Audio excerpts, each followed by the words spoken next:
Okay, hello, welcome those in the room and also anyone watching on the live stream. This is the Creative Writing BFA Open House question session. Thank you for those who struggled through the snow to get here. Oh, and already getting a message from our tech support, so I'll check that in a second. My name is Heather Miller. I'm the Creative Writing Undergrad Assistant, the admin staff person, so I will speak to those pieces. With me, I will allow these two to introduce themselves, instructors, faculty in the program. Hello everybody, I'm Tarek. I teach lyric songwriting in the program as well as Introduction to Creative Writing. Maybe some of you have been in my class, I'm not sure, the 200 level class. I'm John, I teach fiction. I recognize at least half of you in the room. Okay, so we had an open house back in November, which was a general one we talked about a lot then. We scheduled another one now because we're essentially a month away from the deadline. So we anticipated people would have questions potentially about portfolios and the admission process. I will do the boring bit first, which is just to kind of run through the actual technicalities of applying to make sure that you get that bit right. So March 15th is the deadline, midnight on March 15th. To apply, you go via our webpage, which is creativewriting.ubc.ca. And if you follow from undergraduate into the creative writing programs and the major, there's a link then to an apply page, which is where the form is. So it's an online form that you need to fill out, and along with that, you upload your 2 pieces of written work, your portfolio, and your cover letter. The form is going to ask you to positively affirm a number of things and also to supply certain information. You're going to have to positively affirm that you have read the guidelines. It's a PDF document linked from the web page. Please do read these before you submit. Give yourself at least a couple of days to look through these with your application and make sure you're not missing anything important. You need to supply your UBC student number. For most of people in the room, I believe you're UBC students, so you've got one. For external people, you have to have applied to UBC by January 15th, and you will have been supplied with a student number then. We can't proceed with applications if they don't have a student number attached to them. We also need your legal name as it appears on your records. There's a field as well to give us your preferred name because a lot of people have different preferences. That's fine, but the UBC system records everything by your legal name. And we also ask that when you upload the written files of the genre writing, please use your legal name, last name _ first name. That way we can be sure that we are seeing everything that comes in your application and we're not missing anything out. Because it creates real problems if things come with one name or a different name. So you don't want us to lose a part of your application. Then the form carries on and asks you a bunch of other questions. Again, those are all gone through in the guidelines. You're reminded on the application page of the things that you need to indicate then. First thing that happens with the applications when they come in is that they get processed by me. I have to make sure that all of those things are there, or the admin have to make sure all of those things are there, that you have standing with UBC, that you will have the correct standing in the September term to do the major, and then that all the pieces of the application are there and complete. We will contact people if there's kind of a bit missing in as much as we can, but there are huge numbers of applications, so don't depend on us getting back to you. You can also email. This happens every year where for whatever reason somebody can't upload or is not sure if it's uploaded or whatever else. Feel free to email in that situation and just say, I'm not sure if it went through. I think I submitted my application. Submit it again if you're in doubt, just so that we can see that something is coming through, okay? So with that, that's the kind of boring admin stuff, unless people have more questions about that. And I will throw it over to the 2 of you. We did have some questions come in from somebody. I don't know if you want to address that. Can. Give me a sec, I'll try and find those.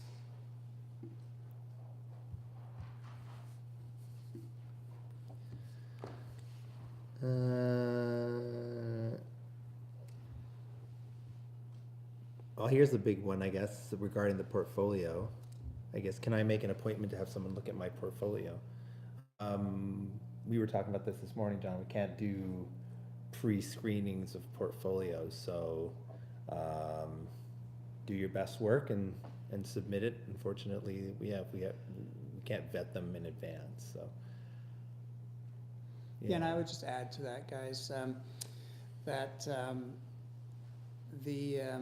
there is no sort of magic in this when it comes to portfolio, and that's why, well, there's a couple reasons we can't vet them and look at your work ahead of time, is because we're also reading them when they come in, and so that's unfair to vet so many ahead of time and then read all the applications when they come in, and sort of maintain a very neutral stance on that.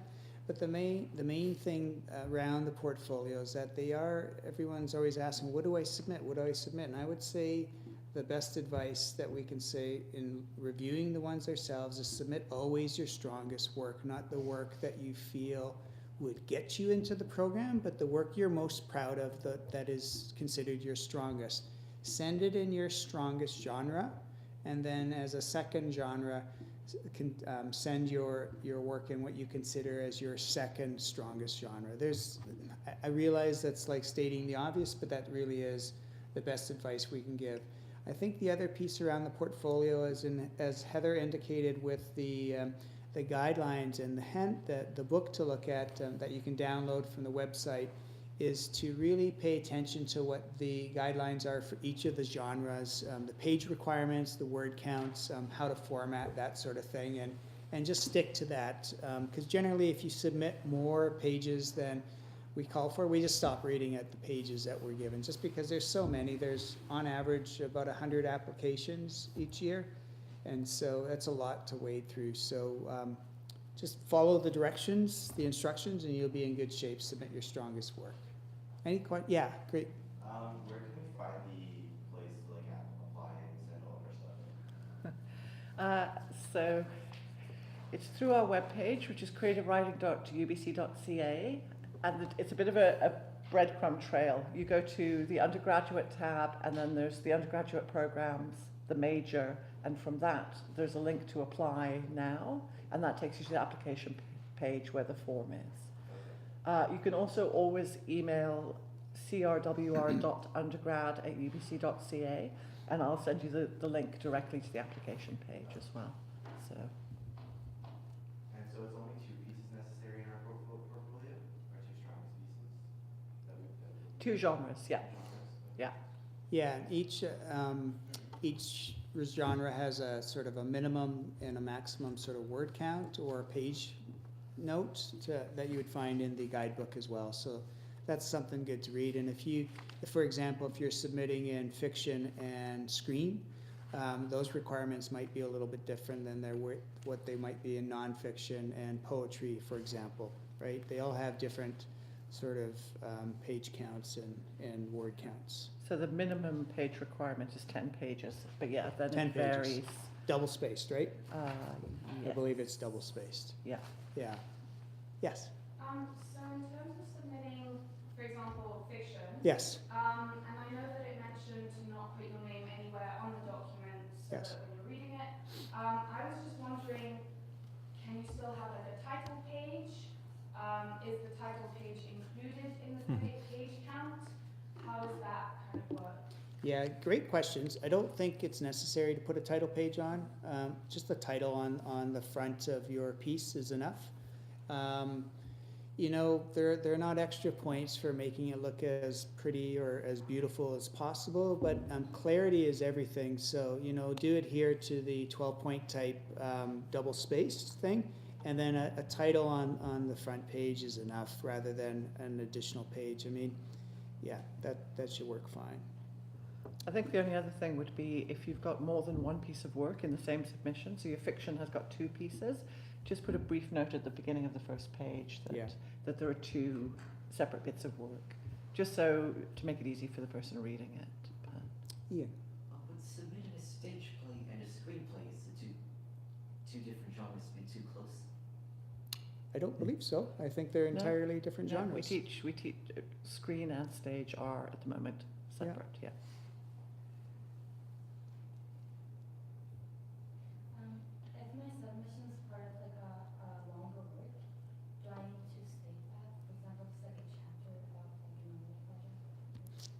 Yeah, I think you Probably can, yeah. helps. I think I you think can it approach helps, that how you like. It's not a bad idea to give some context. Say this is chapter 1 from a novel in progress or a novel that I've completed. And what some students like to do too is they might give half a page or up to a page sort of explaining what the project is, just to give some context in it and say this piece is the first chapter, or this falls in the middle, or this is the last chapter, or something like that. Just any sort of additional information that way can be helpful. That will be included in your page count for sure. So, but you know, it is a good idea to sort of add some context to it. And then on the other hand, if you don't want to add context and put it that way, you can also just leave it as a chapter. That's fine too. Yeah. And related to that, I've also had questions about if somebody was submitting, you asked very complicated questions, somebody was submitting a stage play but intended for children and young adults. That's the sort of thing where it's helpful to put a note at the beginning, just the intended audience, children and young adult. That helps us get the right person to read it for you, and they're also reading it, understanding what it is that you were trying to do with the piece. So, Yeah. so that sort of thing is useful to add. What if you're gonna do like, 15 poems or something, like for the poetry piece, and some of them are kind of intended for children, and some of them wouldn't be? Would you still put a note at the beginning of that? I think it wouldn't hurt you to do that. Maybe separate them into 2 groups and say poems for children, and then, you know, whatever makes sense to you is the way to describe the other ones. So, yeah. Yes. Do we know how many applicants will be accepted this term? Yeah, historical averages in the past, correct me if I'm wrong, Heather, but we get about 100 applications in general, and we take 25%. Yeah. Yes. For creative nonfiction, I think the maximum length is 25 pages. Is the minimum still 10 pages? Yeah, always 10-page minimum.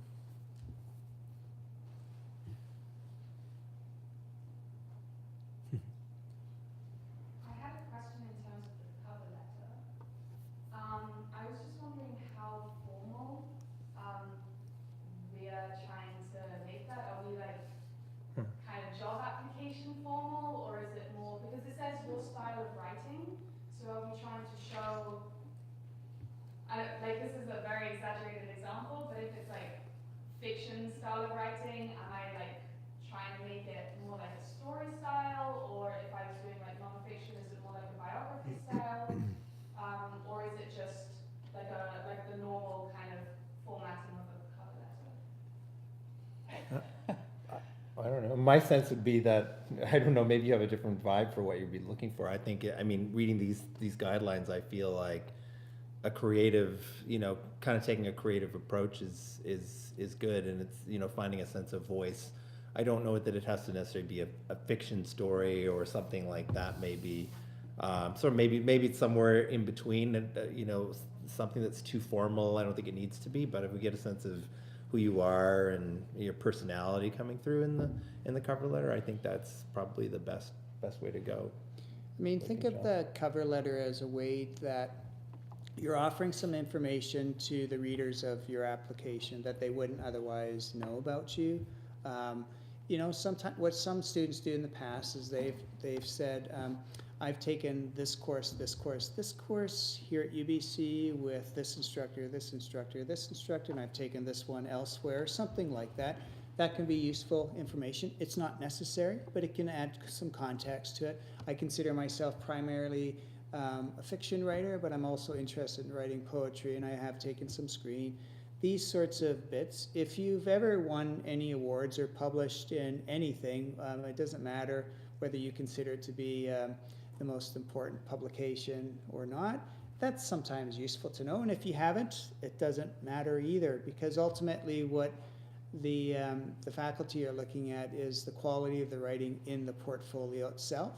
So, you know, my personal opinion on the cover letter is just keep it less is more, really, and just keep it fairly sort of straightforward and clean, professional. Spell check. I know it sounds obvious, but there's nothing that can be really kind of difficult for a faculty member to put into perspective the writing that's about to follow when the cover letter has some significant sort of spell check errors. It just doesn't reflect well, right? So, yeah.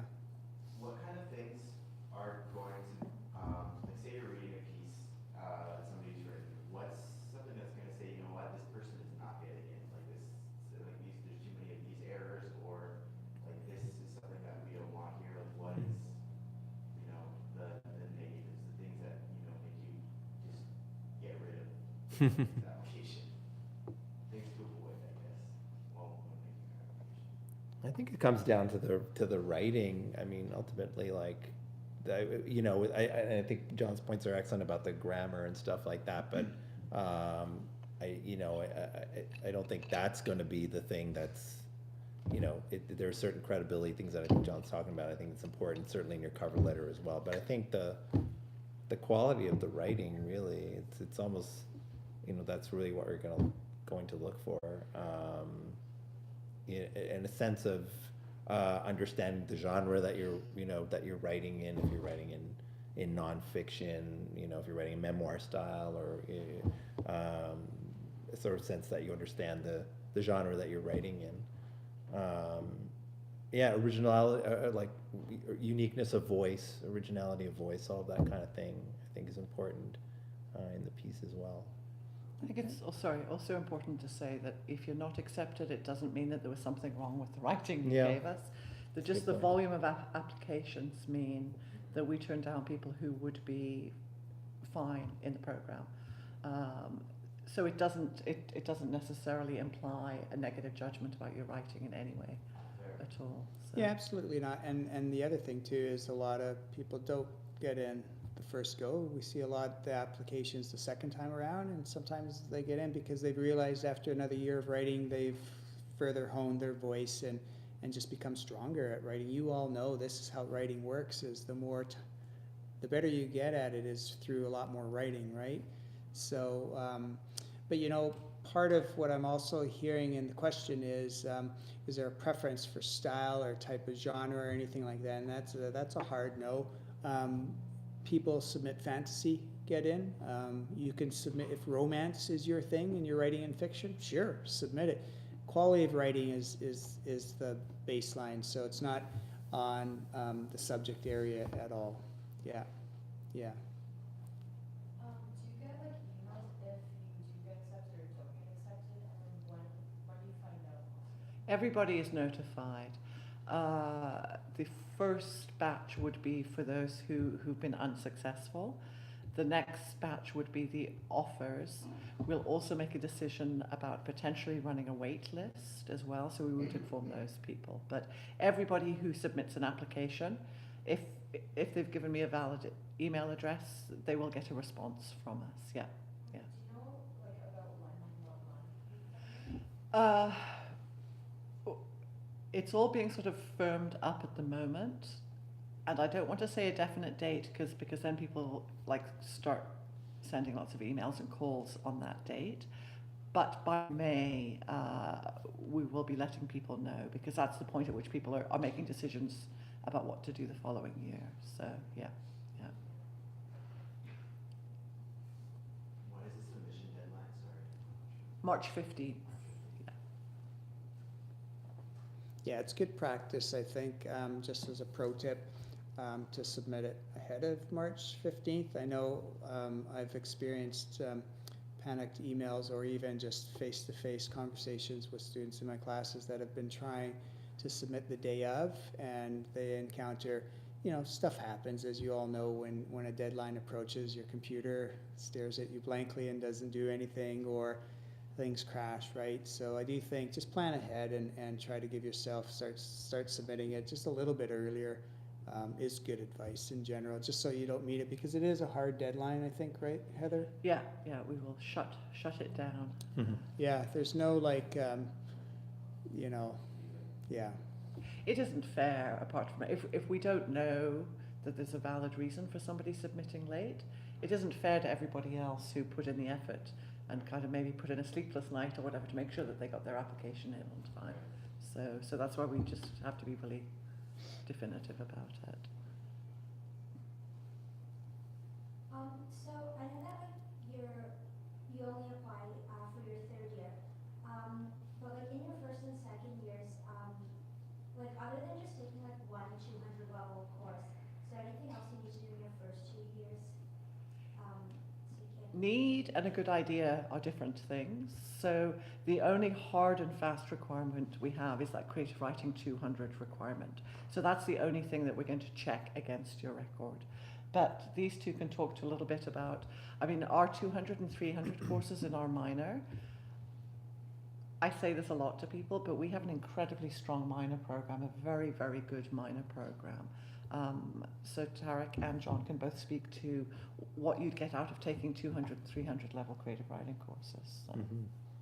Yeah, I mean, you know, if you're going to have a portfolio that you're going to submit for this, like the more classes that you take, the more creative work you're going to have potentially to submit, and the more experience you're going to have.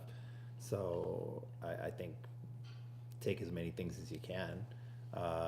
You know, and the diversity of the genres as well. That's one of the interesting things. There are a lot of things that you could take. For example, I teach songwriting, but you can take poetry. You can teach. There's a lot of different things, and they all sort of feed each other too. So sometimes you may feel like you're taking a genre that's not something that you're absolutely sure you're going to be good at, or that you're absolutely interested in, but you may find that, oh wow, this is really helping me, you know, my songwriting's actually helping me with my screenwriting or something like that. So taking multiple genres, you know, leading up to your experience and your application is, I think it's an excellent idea, is just to be well-rounded, you know, as an author. So yeah, take as many classes as you can leading up to this process. I mean, the thing I'll add as well is that there are students who get in from the minor program who've only taken Creative Writing 200, and they get into the BFA on their first try. There are others who take a number of 200 level courses, and then like the early 300 levels, and that seems to be a path in. It just depends on where your interest is in the different genres, as Tarek was talking about, the sort of experiment and try different things out. I do know that in general, from having taught at, like I teach fiction, so I teach creative writing 209, 309, and often 359, and that when I see student work go from 209 to 309, I notice a tremendous increase in quality over those two courses.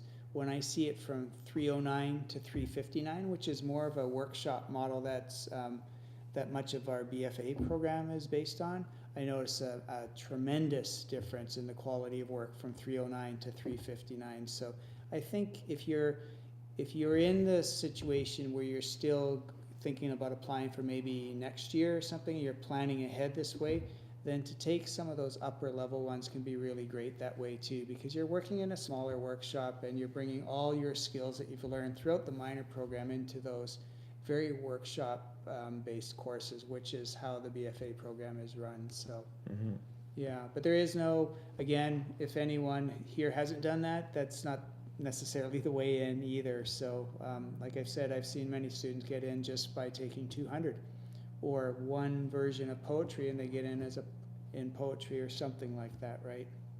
Yeah, it's always submit your best work that you feel most confident and sort of passionate about. I think it's good advice about taking the higher level courses too, because like, you know, if you've taken 200, it's a large class, right? It's 250 students or whatever, and if you're taking like my 300 level lyric classes, like 50 at the most, so it's a really different kind of experience of a class. So you guys said that you can submit whatever you believe is your strongest work, but does that include things that you've already submitted for creative writing classes in the past as well? So you can submit things that you've just written creative writing. Absolutely. Yeah. Yeah. As long as there's no collaborative piece. Okay. So it's purely your work, but yes. Yeah.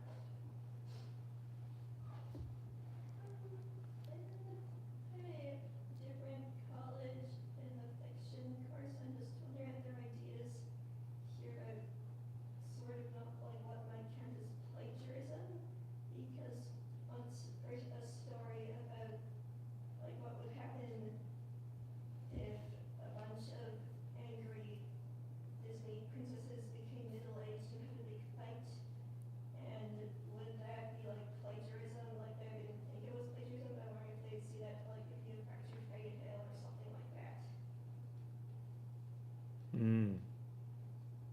question.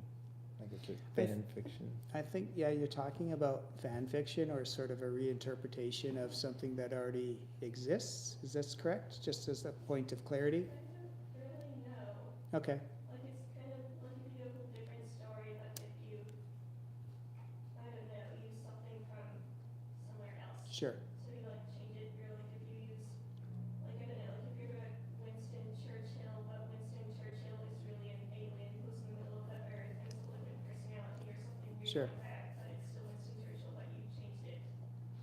Yeah, and I think the smart and safe thing to do in that case, if that's kind of your wheelhouse with what you like writing, is to state that up front in your cover letter that these are the pieces that you're working this way and how you've reinterpreted them, or how you've taken the inspiration for Winston Churchill and you've spun it into an alien in this piece of speclet that you've perhaps written and submitted as well. Or you could also include that as a note on the piece itself. I think the danger becomes in is if you don't disclose this and, you know, any of us note that's like, well, this seems really like this is going on, and in which case we don't have any context to understand why those choices were made that way, and it starts to feel, which we frown against as a department, which is fan fiction. So it is good to disclose it and sort of add to how that was used as a point of inspiration and why. But the mistake would be not to mention it at all. John, do you think it's like an issue if you're borrowing a storyline, like if you're using a Disney character, but that character is completely in a different thing? That's sort of, if you hear what you're saying a little bit, but what if that Disney character is somewhat following the storyline of that original story that they were in? Is that potentially dangerous road to go down? I think it is Yeah. dangerous road again, because what you are doing is you're not relying on your own original sort of creative output. You're using something that already exists there and sort of just changing the characters up a little bit. And you know, the hard work creatively is to create new characters. It is to create new structures and ways of telling story too. It's for an application and also in submitting work within a workshop, to take something to borrow someone else's structure and often some characters, and then sort of tweak them a little bit so it looks sort of fresh is inadvisable. Original work.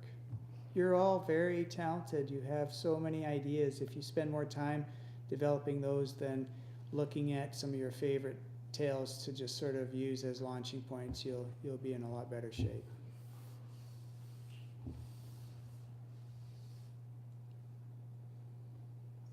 So I don't know if you wanted to, we did have some email questions which were just Okay. more kind of speculative about, These ones that you Yeah. emailed here? yeah, I was going to say what's the point of a BFA, but just, but talking Okay. about what's the value of doing a BFA degree, do you have to do one to be a writer, questions like that? Yeah. If I want to write novels, is it truly necessary to obtain a degree in creative writing? Yes, it is. Done. Answered. Yeah, so I guess that's one of the questions. I mean, my sense of that is no, not necessarily, right?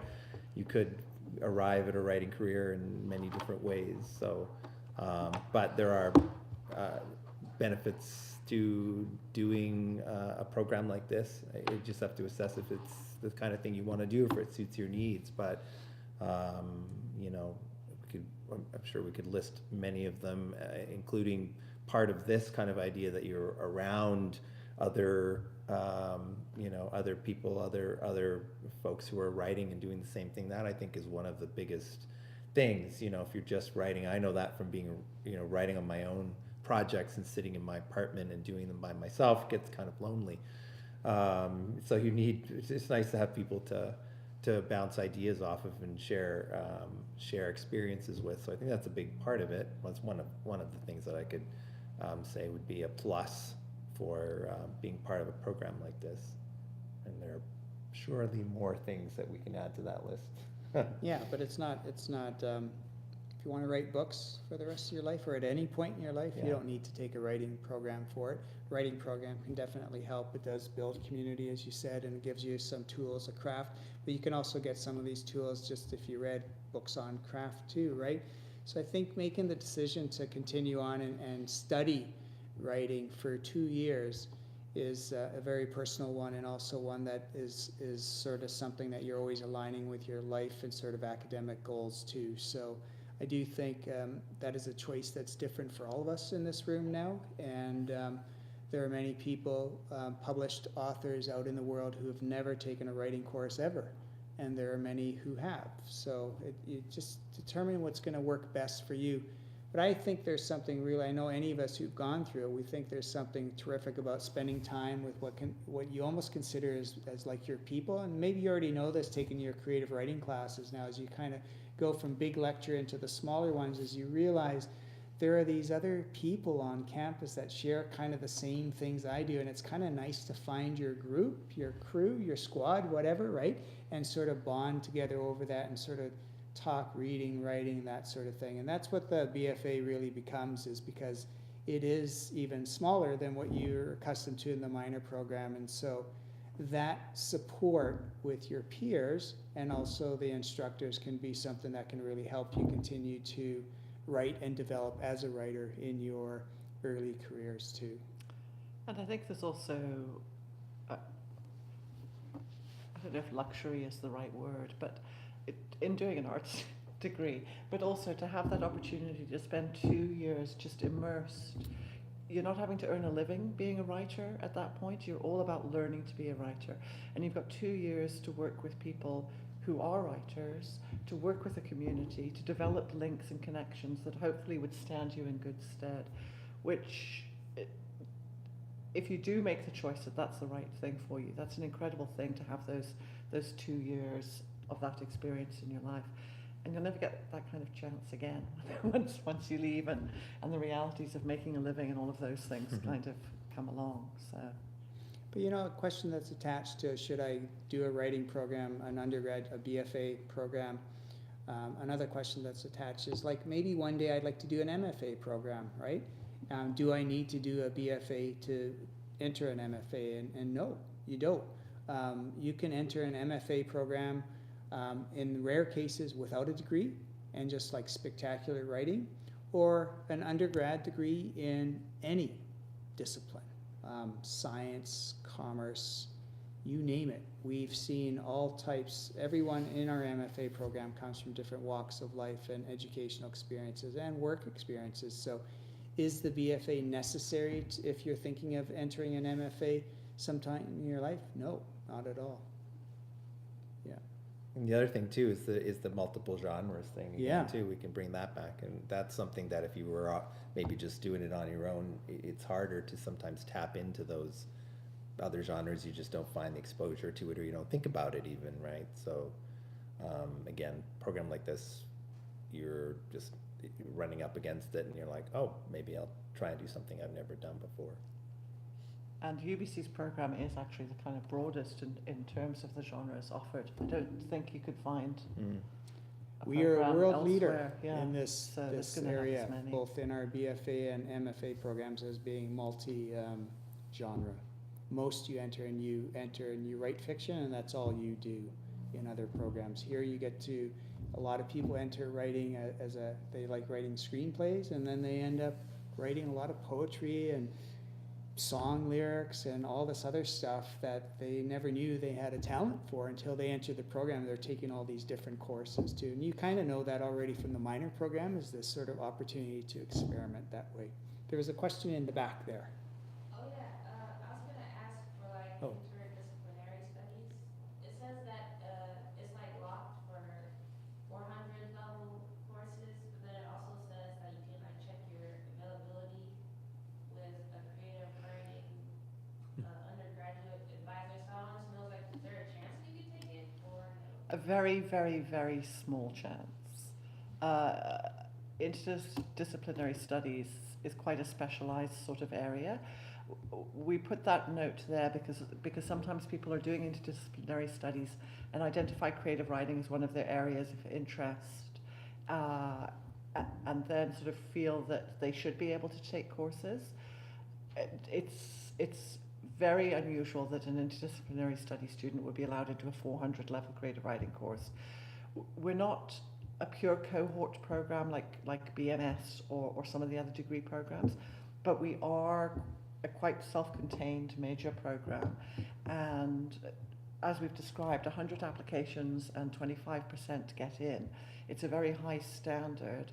It's not fair then to allow other people to take the 400 level courses. Those courses are designed specifically for those people who have been admitted into the major. So that note is there to kind of push anybody thinking about interdisciplinary studies to come and talk to a program advisor like me about it. So, yeah. There's a question at the very back. Yeah, I was just wondering in reference to the like things or like other characters thing, are you allowed to like use quotes if you're quoting for like a song lyric that you want to put in a story, or like a quote of like a thinker that you want to like touch on like in themes of your writing? Is that okay? Yeah, absolutely. I'm assuming you would attribute it? Yeah. Yeah, absolutely. Yeah, it becomes problematic if it's not attributed and we're like, well, there's no attribution to this quote in here, but we know that this was Arcade Fire that, you know, had these lyrics or something like, yeah. Good question though. Just going back to the genre topic, so I noticed that this year, for example, podcast wasn't one of the options that you could submit. So I was wondering, say 100 people apply and 25 people are accepted, and there's only one person who's like, oh, I really want to write podcasts. Would they still be allowed to continue with that, and would you still offer like the courses in that genre? Yeah. Or would they be told like, oh, you might have to wait until next year to see if there's more availability, etc.? Yeah. No. I mean, it's actually a new media course at the 400 level where podcasting, and that would be offered anyway. So it's just, we have limited numbers of readers, lots of things to read coming in. And so for some of the newer things, because we kind of add genres all the time too. And translation, for example, which is not one we'd add, it's one that we've actually done for a long time, which we do only alternate on. We don't accept submissions in that, just because getting those read by faculty is challenging with the numbers that we have. So it doesn't mean that you wouldn't be able to take those courses, no. So another question that was asked was whether we can take any of the courses. Can you do the program from afar, remotely, or online courses? And I think in general, I would say 99.9% of our courses are on campus. There is one course that's working right now as an experiment or as a pilot course that is being run as an online course. And although we can't guarantee that there'll be any of these more in the future, it is like, think about your BFA as strictly coming to campus, and you'll need to be there for the workshops. There won't be any kind of online or blended model at this point. But related to that was also the question about part-time, and students have I mean, I know I said that you wouldn't be making a living, but I mean, many of you are working. People have complicated lives. So students often are not doing a full year. So although it's a 2-year program, it could take 3 years, 4 years, hopefully not 5 years, because you're probably getting a bit sick of it all by then. But it is possible to do it in a more part-time way. So that is an option too for people. Yeah. Does the BFA offer any like co-op or like anything of that sort? At this time, we don't have anything in place, but I know there is a definite growth and sort of movement towards having something of that sort of incorporated in the future. I don't think any of us right now can say whether that would be for next fall or even the year after at this point, but it's something we're definitely exploring quite a bit right now to see if it could be part of it.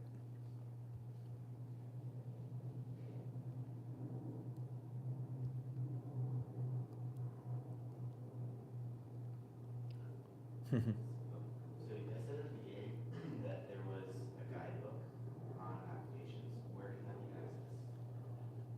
through the same web link that I gave you before. Right. So on the major page and then also on the application page, it talks about the guidelines a lot, and there are links.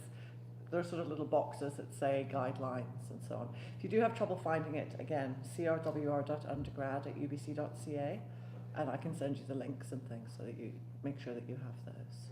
Yeah. This is another reason to start on it pretty early, because some of the, it takes a few reads sometimes of the requirements to sort of just make sure you've got a firm grasp on, okay, they're looking for this, this, and this, and being clear on that, because you don't want to disqualify your application by just not meeting the basic requirements of it too, right? There's a hand here again. Yeah, so like if I'm in the BA right now and I'm gonna apply for the BFA later, do I have to worry about any of the BA degree requirements if I plan on graduating with the BFA? No. As of last year, for the BFA program, so that's not just us, that's visual arts and theatre and different things. To get the BFA, you no longer need the language, science and literature requirements that you do need for the BA. So if you are admitted to the program and you're going to graduate with the BFA, you don't need to meet those requirements. Some of the requirements remain the same. Everybody has to do that writing. So words 150 or AS2 350, or everybody has to do that. The electives and the kind of balance of upper level and lower level courses, that's the same for everybody. But the language, science and literature requirement aren't needed for the BFA.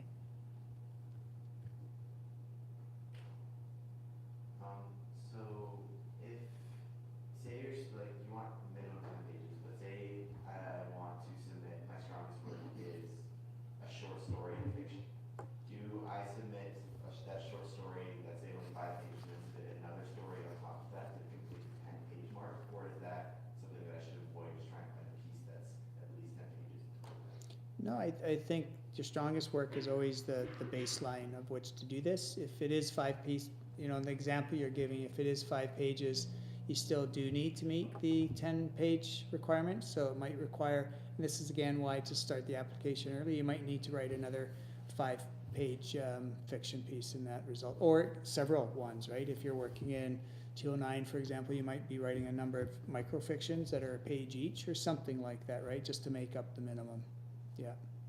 So again, start early, because you may find this is I think a good thing to do when you leave here today is just do an audit of your work so far that you've all completed, to see what your page counts will be and all that, and sort of get a sense of, like, in a very rough draft of what your portfolio might look like, so you can start identifying. It's like, oh my gosh, I'm going to need to write another 5 poems or something like this to meet the page counts, and that gives you a good idea with about a month away. There was a question in the front here. Yeah, since you're blind, like, are you going to conceal your names? Because one of my stories is about my name. We don't conceal names, but quite honestly, with the volume that faculty are reading, Yeah. they've got a lot of reading to do. So they're not actually paying very much attention to that at the beginning stages. They really are focused, because they've got to read so much, and we've got to do it quite quickly. So they are reading it for the writing piece. It's only kind of much later that I give them a spreadsheet which has the names and stuff in, and that's but yeah.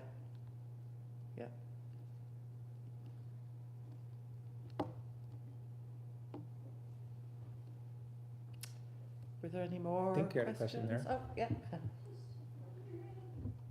any people who do this program and then they never write anything? Like, does anyone hire them for anything else? Or, like, do they have to get a master's degree in something else after that? I think it would be the same as any other discipline that you major in. Is there are people who stay within the discipline and continue to work. There are ones that continue to go on into an entirely different one that has nothing to do with that discipline. One of the questions we're always asked in our discipline, because it is so writing focused, is like, can I get a job with it? It's a fair enough question when you're in university, right? And can you get a job directly with a creative writing undergrad degree? And probably the answer is the same as, can I get a job with that in English or philosophy or any of the other arts? And that's difficult to make a case for it on paper. However, the skills you learn all the way through, for example, writing and speaking and critical thinking, which are all part of a creative writing degree, are the most sought after in skills employers are looking for, regardless of the disciplines they're coming from. So that's our argument back to that. But we don't have any anecdotal data whether anyone who stays, who does a creative writing degree, whether they go on and continue to write in the discipline, or whether they go on and take something else. It's again the same across all disciplines that way, I believe. I think, there was an advising conference last year and the guest speaker was from Stanford and he had the numbers, and I think it's like fewer than 18% of people 10 years after graduating are working in the field that they got a degree in. So it matters what your degree and the work that you do and the experience that you have, but there isn't a one-for-one relation. Yeah. And as John was saying, the kind of skills, employers more and more are saying, we need people who can communicate effectively. We need people who can work with other people. Well, if you've been sitting in a workshop with 12 other writers talking about you know how to work in a constructive way with other people. So you are coming out with a lot of those skills. So it's more switching to thinking about a kind of skills-based education. But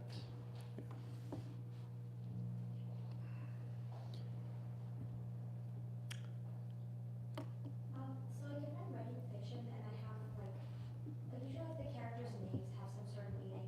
What if I like name one of the characters like, for example, like Hamlet, and like the character isn't like based off of Hamlet, it's more of a namesake. Should I like explain that, or can I assume that like you'll know that like? I think that's fine, right? Yeah, that's totally fine. Yeah. And I mean, the other question to ask is, no names are accidental ever when we name our characters. And so will a name like Hamlet, for example, be so loaded with what people understand of the character Hamlet that if your character in this piece is nothing at all that resembles Hamlet, the Shakespearean Hamlet, then will that affect the reader's ability to enjoy and sort of participate with the Hamlet of your story, right? These are always the considerations with any names that we choose too, right? So that's just the thing to keep sort of asking yourself rigorously is based on the names. But the straight answer, as Tarek said, is yeah, no, it's fine if it's using someone else's name. You can name your character Tarek. I give you permission. But maybe there's also something to be said for asking a friend to have a look over your portfolio submission. And if they're like, I don't quite understand what, then that might be something that it's worth Yeah, noting or explaining. So, yeah. were there more questions? We're sort of 10 minutes from lockup time, so. Okay, yes. This is a question about the wording of the place submission guidelines, which I think said that they didn't want excerpts from larger plays, but I'm not certain. Let me go back. For play submissions, that we said? Yes. Excerpt from a full-length play or one or more one-act plays. Adaptations or collaborations are not acceptable. So the writing and development of characters and etc. must be original to you. So it can be a piece of a full-length play, or Yeah. Okay. yeah.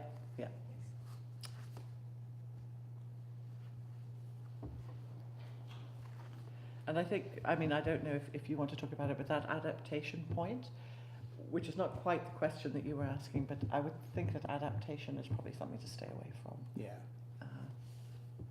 Because that can be a slippery. Yeah. slippery slope. Yeah, I was just not sure if the excerpts was part of the list of things that isn't accepted.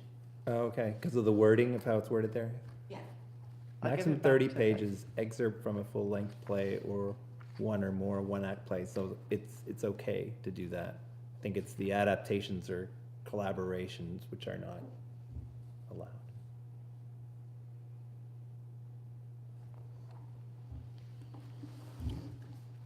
Is that a wrap? I think so. Do we have any more questions? Speak now or? Oh, yeah, one more. Any more questions at a later date? Can we email you?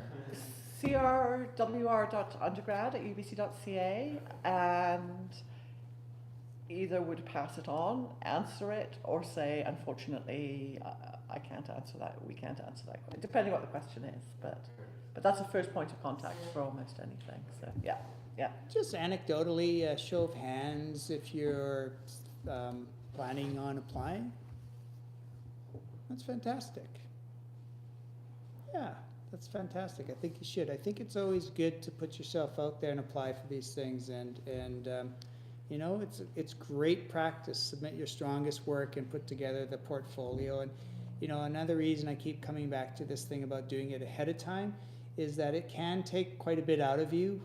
And you're in a situation where you've got all these other courses going on and you're trying to put together all this creative work that's almost like an audit of like my best work to put forward for a seat into a program. So I'd say just be really gentle with yourself in the process, because it can sort of raise a number of different feelings that might surprise you about how you feel about your work at that time, and don't let those feelings be the thing that get in the way of submitting the work.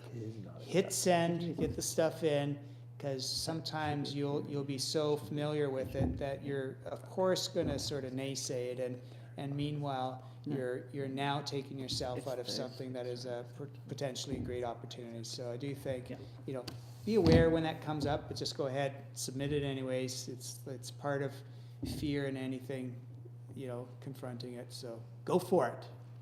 This is kind of a weird question, and it's probably not going to happen. But for the sake of argument, let's say that you want to submit it ahead of time because you want to be proactive about it. You submit it end of March, and then before May 15th, or March 15th. Sorry, Yes. you submit it end of February, and before March 15th. You've written this piece that you absolutely love, and you're like, oh my god, this is so much better than what I submitted. Is it possible? You think that's a strange question, but it actually happens every single year. So there are some people that we receive 3 or 4. They're like, ignore the last application, please just accept this one. If that happens, again, ideally send an email, and we will look at your last application. We're not going to look at them all, but if you say, as long as it comes to us by March 15th, and you say, please look at the last application, that's what we'll look at, and we'll disregard the others. So, yeah, it happens. It happens several times. So, yeah. Good luck, all of you.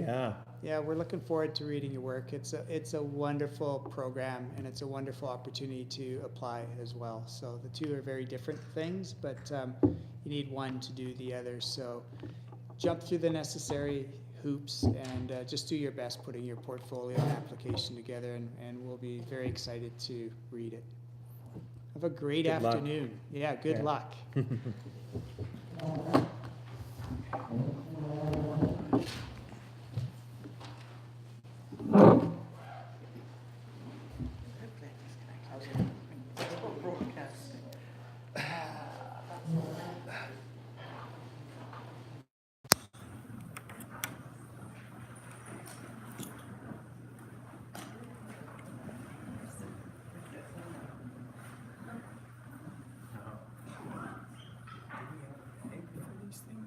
Yeah, there should be, right? Andrew says that was perfect. Okay. Can't do better than that. No, we don't have a bag. No bad. No. I can put the cords and things in my hand. Okay. Art, are you able to carry that? Yeah, I back? can do that. Okay, I'll carry the mic back, so you can carry this back, right? And I can take this. Thank you for hosting this session. That's Yeah, okay, no Lily. problem. Yeah, thank you. See you Good luck. later. We're reading at 4, so I'm gonna have to run over. You have a meeting at 4 over there? Oh, okay. Don't worry, I can bring that. that's okay. I have something here, so. Oh, It's okay. just Alex and I, so. Well done. Yeah. There's a lot more people than I thought. That was good. Did you I was try to worried get at through the tape downstairs? I'm like, no. Yeah, that's probably what threw people off, right? But I know, when there was one person here, I was like, whoa. That's good. this part of something, Heather? Or? Yes, it's Andrew's special. Thanks for putting all this together. Yeah, thanks. As you know that the people on the internet, there's some views on this. Yeah. So Yeah. I think that's like fantastic. You know, I'm gonna have to run because I have a 4 Okay. o'clock, but thank you so much. Okay, man. Thanks.